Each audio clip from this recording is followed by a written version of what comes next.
We're on page 8, Ayin Hay. And the Ramchal was drawing an analogy between Guf Neshama and Hester Panim and Ha'oris Panim. And this is a fundamental concept in the Daas Tevunos. The Ribono Shel Olam wants us to understand, to the extent the human being can, he wants us to understand how the world is being run. It's not chaos, it's being run with a cheshbon. And HaKadosh Baruch Hu wants us to have that comfort level that we have this basic understanding that he is running the world and how he runs the world. The Chachma Elyoina, the most highest Chachma that we're talking about, is something we will never understand, something that we can't talk about. But to the extent that we can understand it, the Ribono Shel Olam wants us to understand it. Yesterday's parsha, there's a whole parsha there that virtually can't be understood. Ramban talks about it, Nachmanides talks about it at the beginning of Parshas Bereshis. At the end of the day, the Ramban says you can read the parsha, you can even read it with Rashi, and you really don't know fully what's going on. We talked about this last week. The Ribono Shel Olam says the bark should taste like the fruit, and the bark said nothing doing. I'm bark, I'll make you fruit that has a good taste. How can something like that happen? Okay. The whole Ma'aseh Bereshis, God said on the first day, let there be light, but he doesn't create the sun and the moon until the fourth day. Was there time? Was there not time yet? Right. We have all these questions. We don't understand the Ma'aseh Bereshis. We don't understand Ma'aseh with Adam and Chava. You get to Cain and Hevel, you just read the Psukim, you don't understand what's going on from Pasuk 1 to Pasuk 2. Cain starts the idea of bringing Karbonis. Hevel then decides he's going to also bring Karbonis, albeit Hevel decides it's going to be an animal. Then, for some reason, God decides he's not going to give much attention to Cain's Karbonis, and he's going to give attention to Hevel's Karbonis. Then we're told that Cain is disappointed and depressed, and the Ribono Shel Olam comes to Cain and says, why are you depressed? If you don't do Averis, you'll be okay. And if you do Averis and you do Tshuva, you'll also be okay. But if you do Averis and you don't do Tshuva, the Aveira is going to be waiting you at the opening of your grave, and you're going to be punished. Why is God talking to Cain this way? And after Cain got this Musa Shmuz from HaKadosh Baruch Hu, the next step is he goes off and he kills Hevel. And then the Ribono Shel Olam says, you're banished. And then Cain says, well, if you banish me, I can't live. Anybody that finds me will kill me. Question is, who will find him? It's his father and mother that are alive right now, Adam and Chava. Or maybe an animal will kill him. And then the Ribono Shel Olam says, okay, I won't abandon you. We're going to wait 7 generations till your great-great-great-great-grandson kills you. The whole pasuk by pasuk, there's so much missing in there that we're not aware of what was going on there. Certainly the end of the parsha, according to the way it appears, and according to the way most Mefarshim learn, and the Gemara also seems to indicate this, Malachim came down from heaven to have relations with human females. I don't know what that means either. So the whole parsha, the Ramban gives an example, Ma'aseh Bereshis. The whole parsha is not understandable. What does Ribono Shel Olam want from this parsha? What does he want from all of this? Even if we can't understand it fully, even understanding it on the human level, there are things we can derive and learn from this parsha. So, although we can't get the full extent of the Chachma, the Ribono Shel Olam nevertheless tells us a certain amount of the Chachma for us to be able to delve into it and figure things out in terms of our lives on planet Earth. The same thing is true about creation and how Hashem runs the world. Ribono Shel Olam reveals to us as much as a human being can understand. Some will understand more, some will understand less. Will we understand everything? Not even close. But the Ribono Shel Olam wants us to have a certain comfort level that we're not living in a chaotic society, The scariest thing is, lahavdil, a person an American citizen, an Israeli citizen is traveling abroad, and he gets arrested in the Soviet Union, or he gets arrested in Ukraine. We see stories like this. There was a story like this months ago about a young girl who was arrested in Russia. And then you have a problem, because there is no real judicial system, the kind of system that we're familiar with. And suddenly, for doing something, for doing something that in America, quote unquote, the judge would say, never do it again, and I'm going to let you out. In Russia, you end up being in jail for 10 years. So not understanding the system by which you're being judged, if you're caught up in that system, you don't understand where's the jury, where's my defense attorney, where's my appeal. There's no appeal, there's nothing going on, there's no jury, and the whole trial takes 3 days and you're finished. Not understanding the process in which you're going to be judged is very scary. So the Ribono Shel Olam wants us to understand how he created the world, how he runs the world, and how he judges the world, for our level of comfort, so we can be constructive, happy human beings. So the Ribono Shel Olam, as we mentioned many times, there's a pasuk in Iyov that says, "Mibsari echze Eloka." I can see God, the way God runs the world. I can see him from my flesh. The Ramchal quotes this pasuk quite often. So what we have here is, by understanding how God created the world, by understanding how a man was created, I can understand the daily supervision of the world. The analogy we spoke about last week is God created a guf, and God created a neshama, then God put the neshama in the guf. By the same token, there are two basic midas by which HaKadosh Baruch Hu runs the world. Ha'oras panim, he's visible to the world, he's shining to the world. And then there's something called hastaras panim, he's hidden. You need to find him. He's covered up in the world. It looks like he's not there running the world, chas v'shalom. And there are many different levels of hastaras panim, just as there are many different levels of ha'oras panim. The guf, which is dust of the earth, is created from hastaras panim. It is a davar gashmi. It is a mundane thing that's dust of the earth. The neshama is a davar ruchni, and it's created from ha'oras panim, from HaKadosh Baruch Hu, quote unquote, shining his light on this thing called neshama, and neshama is now there. When the Ribono Shel Olam does a hastaras panim, he creates, but not giving it that light that he can give it. That's called a hastaras panim. From there we have a guf. So if we look at our own makeup, we see a guf, and we can't see the neshama, but we believe we have a neshama, and we understand that the neshama is not one function item.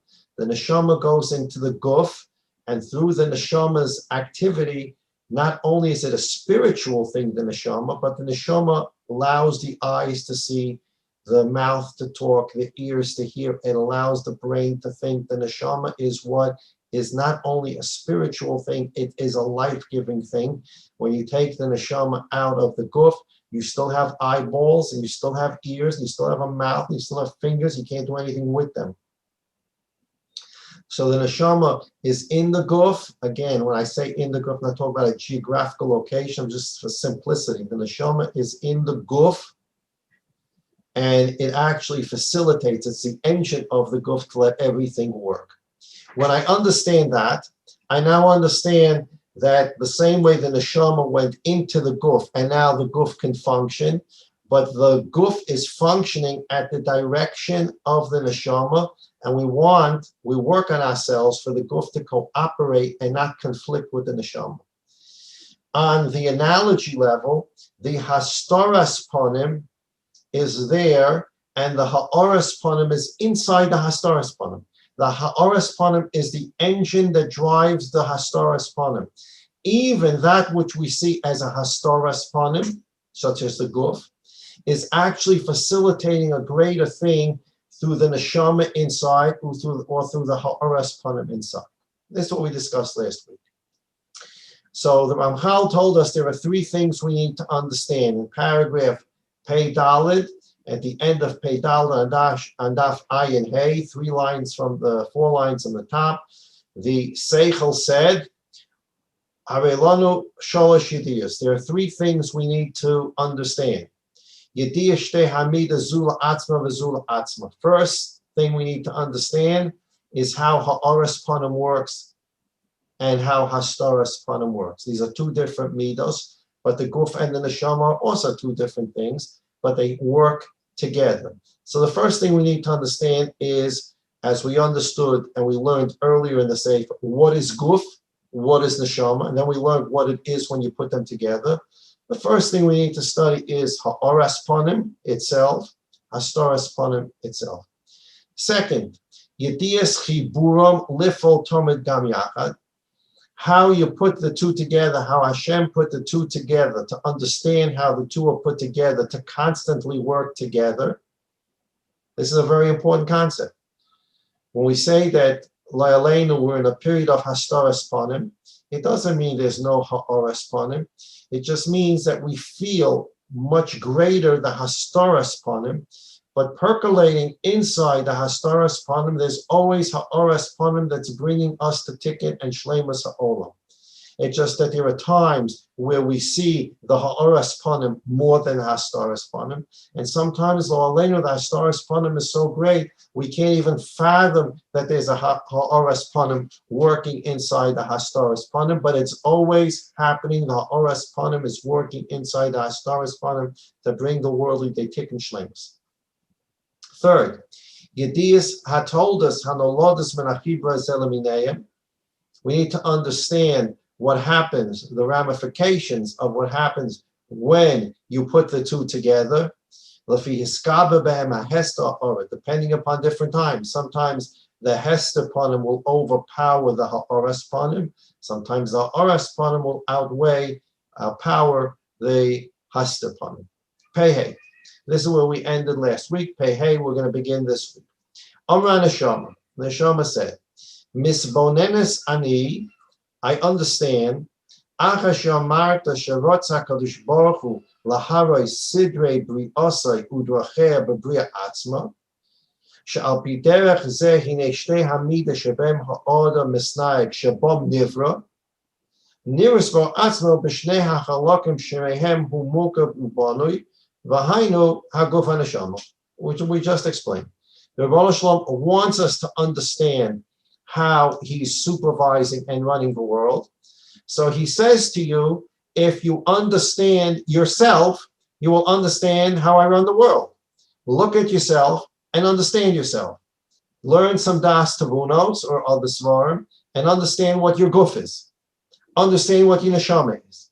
Understand how the guf and neshama can work together, and understand what the ramifications are when the guf overpowers neshama or when neshama overpowers the guf. Study yourself and understand yourself. Now that you understand yourself, now by analogy, you're going to understand how I run you and how I run the world, because you're going to understand the guf is hester panim, the neshama is ha'oras panim. And like the guf and the neshama come together, the ha'oras panim, the hastaras panim come together. They work together. The ha'oras panim percolates inside the hastaras panim, just like the neshama percolates inside the guf. And there are ramifications for them working together. So by understanding guf, neshama, how they work together, the Rebbe Shalom has revealed to us with a little deeper understanding and a little deeper focus how he actually runs the world to the extent that a human being can understand it. The neshama says, this idea, this first idea, I basically have. You said that there's a guf, hastaras panim, and a neshama, ha'oras panim. Because I understand guf, I basically understand hastaras panim.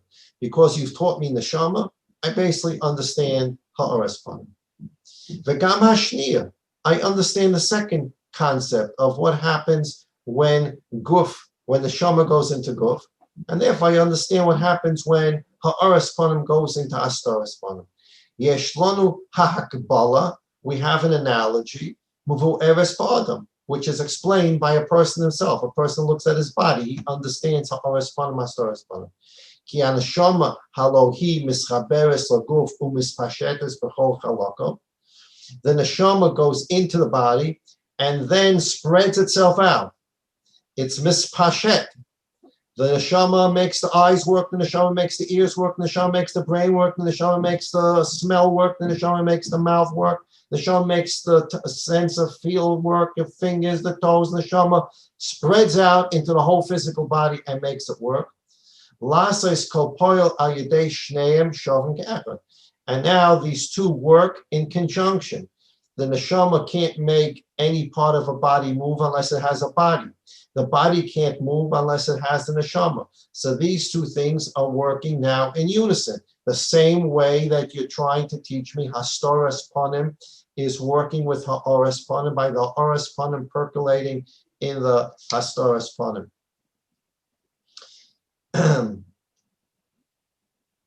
If you take a look in my Friedland, this footnote 176, Kimavur Besof Siman Pei, Shanashama Mafila es Evore Haguf.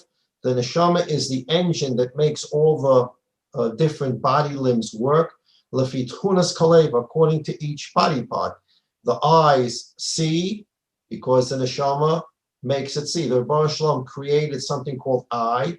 Biologically, the eye is a vessel that allows sight. It doesn't allow hearing. And the neshama knows what to do with the eye to give it its power to see.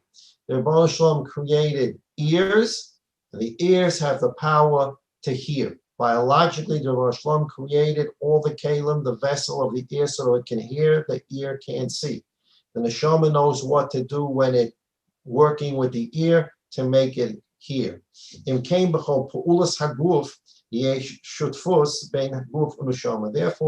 every act that the guf takes is also behind it is the engine of the neshama.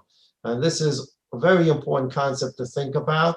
We think about, I have my ruchnius, my neshama, and I have my gashmius, my guf, and I'd like my neshama to convince my guf to do things and to convince it not to do other things. It's much more than that. The guf doesn't have any power to do anything unless the neshama engine is working inside. So the neshama is not only a spiritual aspect of a human being, it also is the engine that makes the physical human being alive and makes every limb work. So the neshama says to the seichel, of the three concepts you want to teach me, I believe I have two of them. You want to teach me what hester panim is? You've taught me about guf. You want to teach me what neshama is? You've taught me ha'oras panim. You want to teach me how the ha'oras panim percolates inside the hastaras panim? You taught me how the guf percolates and makes the neshama, how the neshama percolates in the guf and makes the guf work. However, the third thing you said you want to teach me, which is, what is the toladot? What are the ramifications of the fact that these two things are put together? What does it produce together? When we talk about ha'oras panim and hastaras panim, when we talk about guf and neshama, the guf inside the neshama, the neshama inside the guf, the neshama makes the eyeballs work, the neshama makes the ears hear, etc. What exactly is the ramification of the ha'oras panim inside the hest? What is the ramification of the ha'oras panim inside the hester panim that we can understand as human beings? Now we talked about the ha'oras panim is inside the hastaras panim, and it's working to bring the world lidei shleimus and tikkun. That's fine. The neshama is asking the seichel, is there something that I can see in this world where there's a physical ramification that I can understand. I can understand the first thing you spoke about. There's a guf, and I believe there's the neshama. And I believe that I can work out the second thing. The neshama is inside the guf, and it's making the guf work. It's making the guf live. What exactly can I see in the physical world that will teach me the ramification of the ha'aras panim in the hester pan? So I need to go to my analogy. What is there in the world that I can see where the neshama inside the guf is producing something that's completely visible on the human being, that there is a neshama inside the guf and the neshama is affecting the guf? Is there something I can look at directly and see on the person? And then from there, I can extrapolate and say that's the same thing that's happening with the ha'aras panim in the hastaras panim. So Rav Friedlander now writes in his heading, told us chibur hagufa neshama hizif hapanim. Makbil told us chibur hester v'ha'aras panim. This is going to be a very, very big chiddush, something that's coming out of left field, but we're going to start it today and we'll continue it tomorrow. Amra L'Seichel says, you want to understand exactly what you can see physically. What is the neshama? I want to see the neshama. I want to see neshama. I know you can't see neshama, but I want to see the neshama acting on the guf. I want to see the difference. What's the difference between a person who has a neshama that's acting on his guf and a neshama a person whose neshama is not so acting on his guf? Now we can all understand that the neshama, after it leaves the body, the person is dead, the eyes don't see, v'chulu v'chulu. But is there something while a person is alive that would demonstrate the neshama is affecting his physical body? And to that extent, that the ha'aras panim inside the hastaras panim is affecting the hastaras panim on a daily basis that we should be able to detect. Amra Seichel, so the Seichel says, Ga'am l'zois timtza hakbola. There's an analogy. This analogy proves true on all three questions. Guf hastaras panim, neshama ha'aras panim. Guf and neshama together is hastaras panim and ha'aras panim together. What's the ramification? Guf in neshama, I understand. Is there an analogy? Yes, there's an exact analogy. Im tedaktek diktuk amuk alabinya zeh shala adam. If you look very carefully at how man is constructed, you're going to see the analogy of how you can see neshama alive and well on a person. Ki hine mulvad ha'adamush shel haguf b'tavnisa. Excuse me. Mulvad ha'neshama sheboy b'tzura shelo. Besides the exact tavnit, besides the exact form that the physical body has, fingers, arms, legs, eyes, besides the physical form that we can absolutely see, and besides the neshama that has some form, some tzura that we cannot see,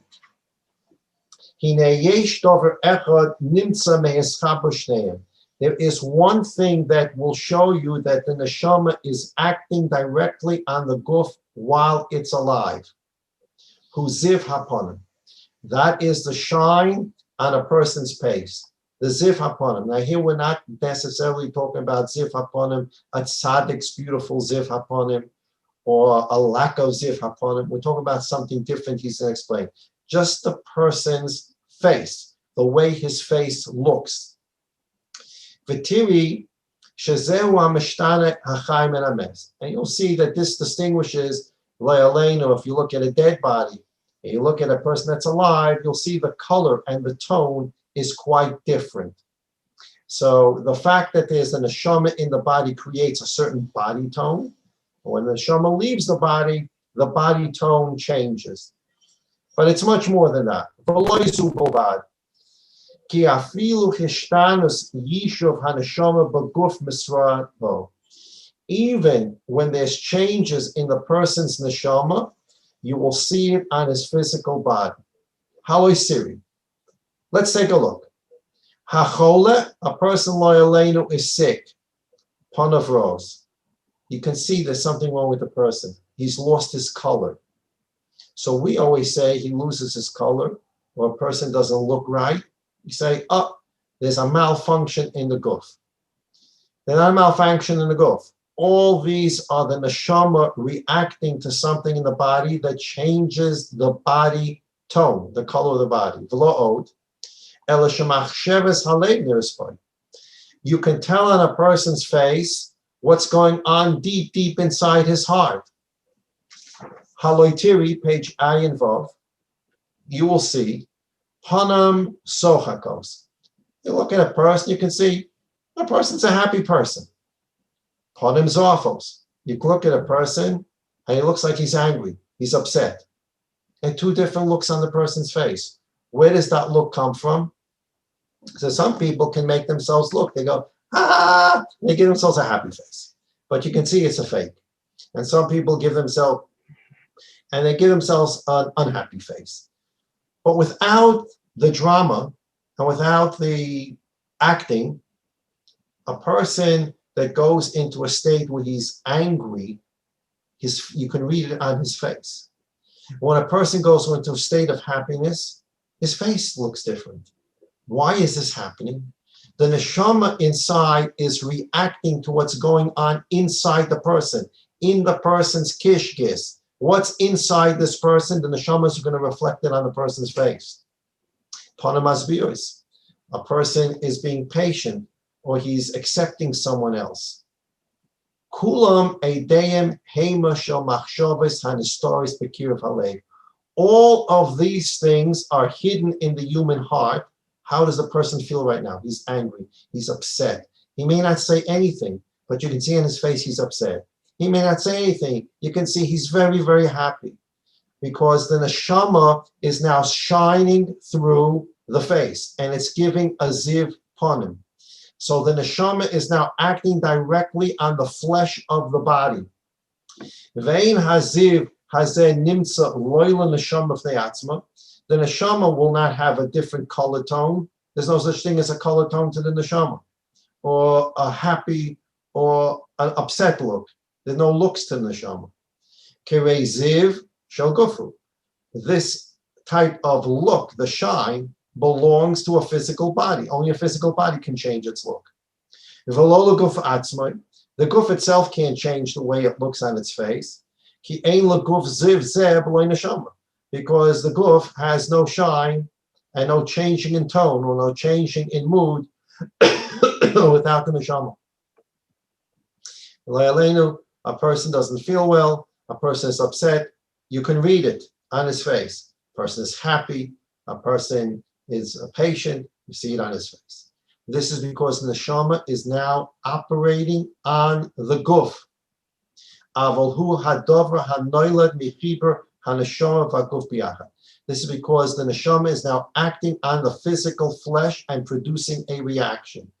Now, who really cares? Okay, it's a very nice analogy. I now know what the neshama is, ha'oras panim. I know what the guf is, hastoras panim. Analogy 1. I know analogy 2. The hastoras panim, the ha'oras panim is percolating inside the hastoras panim, just like the neshama percolates inside the guf and gets the guf to do things or not to do things. And now I understand the third thing. What is the ramification of the neshama acting on the guf? It acts on the guf and you can see a person's mood on his face. Gavalti. But what is the significance of number 3? So the Ramchal says, this is not a silly thing that I just described to you, that you can tell a person's mood by looking at his face. That the neshama is acting on the guf and is telling everybody, this person is happy, this person is sad, this person doesn't feel well. This is not just a simple, irrelevant idea. Ki b'yois hanaviyah medamim tzura liyotzra Because what is a Navi? We're not talking about Moshe now. We're talking about all the other Nevi'im. What did all the other Nevi'im see? If you read the books of Nevi'im, sometimes they see a vision of a warrior. And sometimes they see a vision of an older person who's very patient and looks like a tremendous tzaddik. They see these things in their visions. Why do they see these things in their visions? Because the power of a Navi is Hanavim Medamim Tzura Liyaitzer. The Naviim understand from their human understanding what God is showing them on a higher level. When the Ribono Shel Olam, when a person sees another person, he's dressed up with, he's got an army uniform on, and he's got a bazooka, and he's got a helmet, and he's got knives, and he's got grenades on his belt, you understand, you look and say, that's a warrior. There's a war about to start. The Navi now, when he sees a tzura, when he sees in Shemayim, the Ribono Shel Olam communicating with him on whatever level, and the Dimion, the thing that the Ribono Shel Olam shows him, he's not showing him the Ribono Shel Olam, but he sees, I see a warrior. What is the Ribono Shel Olam teaching the Navi? What you see is a war coming. Kamosha biyanu, v'Yisrael Islam hakovet ha'elya b'midaisa, umimashal umamshal mashalom, hu bar oso es midosov le'inayim, kebocha giba l'melchama. There are medrashim that talk about this. Sometimes God will appear like a young man who's a warrior. And what is he telling the Nevi'im? He's telling the Nevi'im the same thing that Nevi'im understand when they look at a person's face. He looks like a warrior. They need to know what a warrior looks like. Now they can say, oh, in my Nevuah, I saw what looks like a human face that's mad. What does that mean? There's a charoin af in Shemayim. I saw it, in my Nevuah, I saw a face that looks happy. What can I interpret that Nevuah to mean? That there's a nachas ruach in Shemayim. So by understanding that the neshama operates on the guf and creates different tones on the face and different pictures of a face, happy, sad, warrior, this is something that Nevi'im use in their Nevuah. So while you think that analogy number 3 is meaningless, who really cares about what effect the neshama has on the face and what the face looks like? This is a chachma that Nevi'im have perfected. What does a face look like? What does that face indicate of what's going on deep down in that person?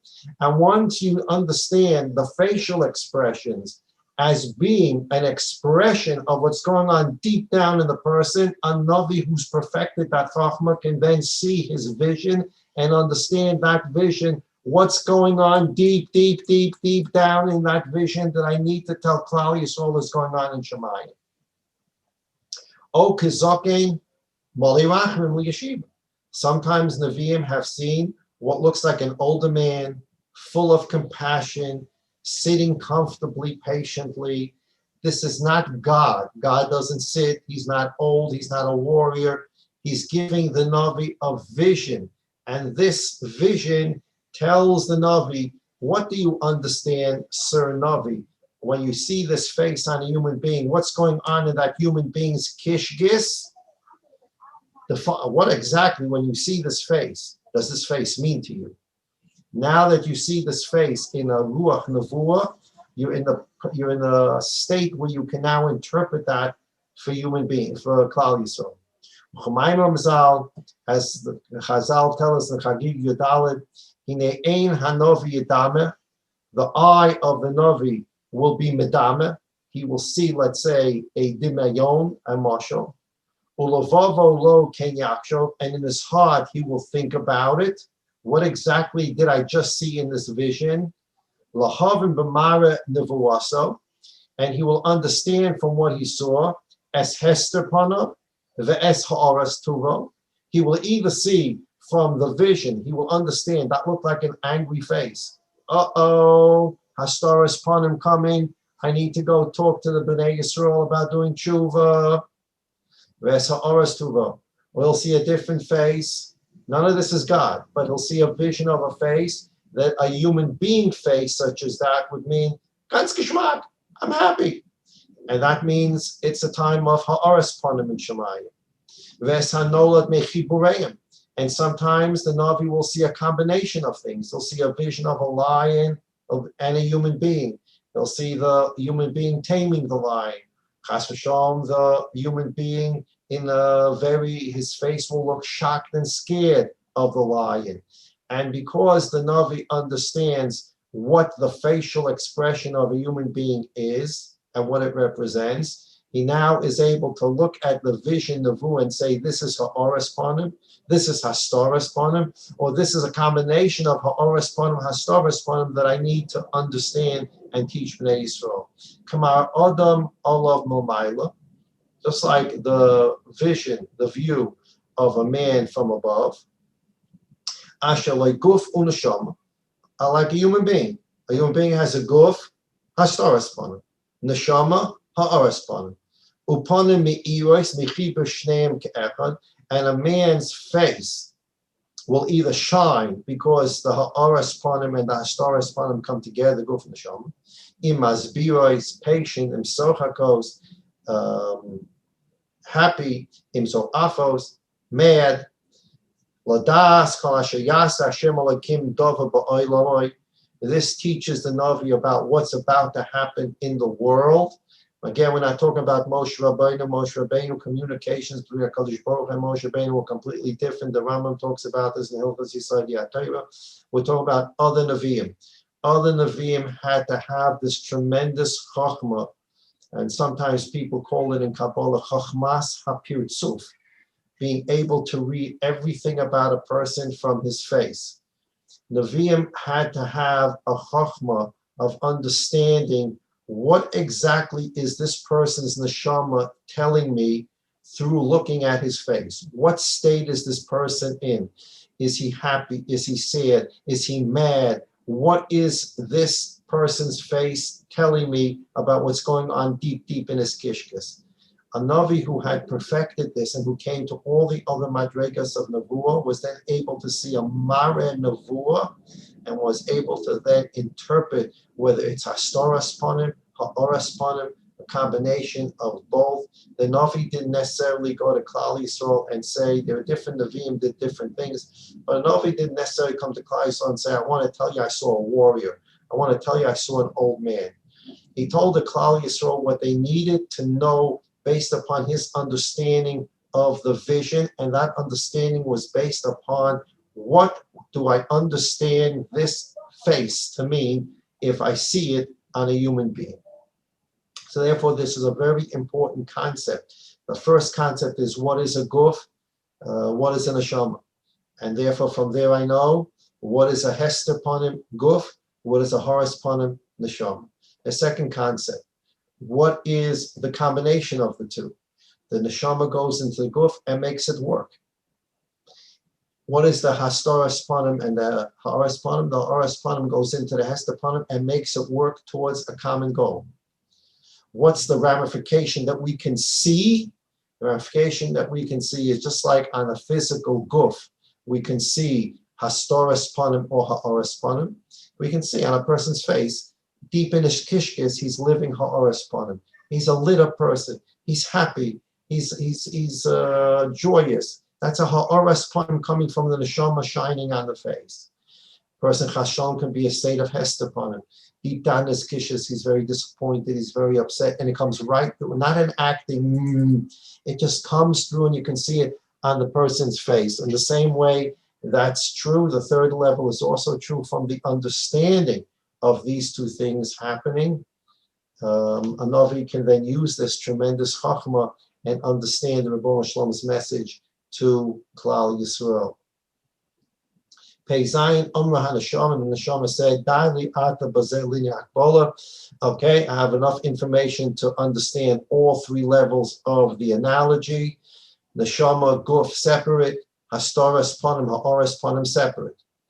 Guf Neshama together, Hastoras Panim, Ha'oras Panim together. Guf and Neshama, ramifications of them coming together. Ha'oras Panim, Hastaras Panim, ramifications of them coming together. Daili ata bazelin hakbola, noshuv le'dias ha'anhoga atzma b'hagog oseha. Okay, now let's go back. This Neshama says to the Seichel, let's go back and understand the Hanhaga. That's what you want to teach me, how the Rebbeinu Shalom runs the world through a Hastaras Panim or a Ha'oras Panim. And that Ha'oras Panim, Hastaras Panim, the God runs the world, Mipsari Epes Elokai, I can understand it for myself, from my Guf and my Neshama and how they work. I can understand the Hanhagas Ha'olam through Hastaras Panim and Ha'oras Panim. And Blineda, that's where we'll pick up from Daf Ayin Vav Simon Peches. All those Yid need Yeshua Shab Yeshuas, all those Yid need the Chamas Shab Nechamas, all those Yid need Refuah Shab Refuahs, all the Yid need Brachas, they should have all the Brachas. Yeshua's Brachas, Nechamas, Refuahs can only come through the Rebbeinu Shalom when he wants them to come, how he wants them to come, and through the person he wants it to come through, if that's his choice. And understanding this and internalizing this is a Gilui Hayichud for each person individually. And through each person doing his own Gilui Hayichud, we do the Tzibur Gilui Hayichud, which brings Mashiach. Mashiach to Kenu coming today, Mamish. Mishamaloi Lomedai Yemedai Letzareseinu. He will finish the Gilui Hayichud. We'll be able to go up to Har HaBayis and build the Beis HaMikdash. Worship in the Beis HaMikdash, Yibesi Beis Fili Yikori L'chol Ha'amim, B'mheira B'yameinu, Me'etzeshem. Today, look out for the new schedule, for the new Zman. Everybody have a wonderful Chodesh, a wonderful Zman, health, wealth, all the things that the Rebbeinu Shalom should give us so that we be able to serve Him with a simcha on our faces and a simcha deep down in the kishkis. That we should be able to do it with really a simcha atzuma. Amen. Everybody have a wonderful day.